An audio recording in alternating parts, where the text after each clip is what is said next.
Alright, welcome back to Keat 60 Hotshot Adventures. Got my fifth wheel, and then I realized this truck doesn't have the fifth wheel plug in the bed. So, if you want to be extra, you could put it over here on the passenger side. Almost nobody puts them on the passenger side. No reason in specific. So we're going to spin around to the driver's side.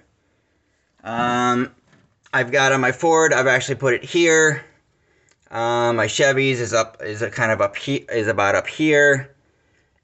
On the Ram, a lot of guys put it down here, which is okay. The only problem with putting it down here, which is where like a lot of the etrailer videos and stuff show to put it, there's a bracket underneath the bed that you've got, I believe about right here, there's a cross support.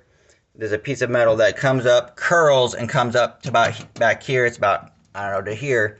So drilling this hole, you drill through this and that extra piece of tin back here. So you have two pieces of metal you have to drill a hole through. Let's go to Harbor Freight. Get the arbor that you need. This is a 2 1/8 inch bit. So it's kind of a one-time use because I don't need this for pretty much anything. But cheap. I think it was 12 bucks for the whole saw, and I think it was about another 10 bucks for the arbor altogether. So it was a lot cheaper than buying a whole saw kit when I don't need it. And then of course here's the wiring harness. This is the part that you got to drill the hole for. This is what's going to go in my case, because I don't want it down all the way down here. Always, hooking up stuff, strapping.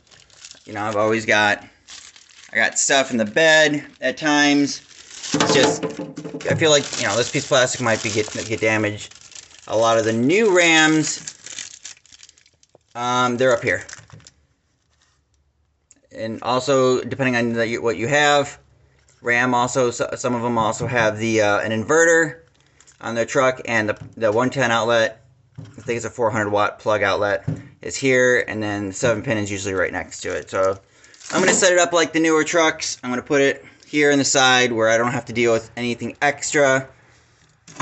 There is like 7 feet of wire here. It is more than plenty to go down basically 18 inches and then come across to the back of the hitch another 2 foot. You're going to have like excess wire to zip tie up no matter what you do.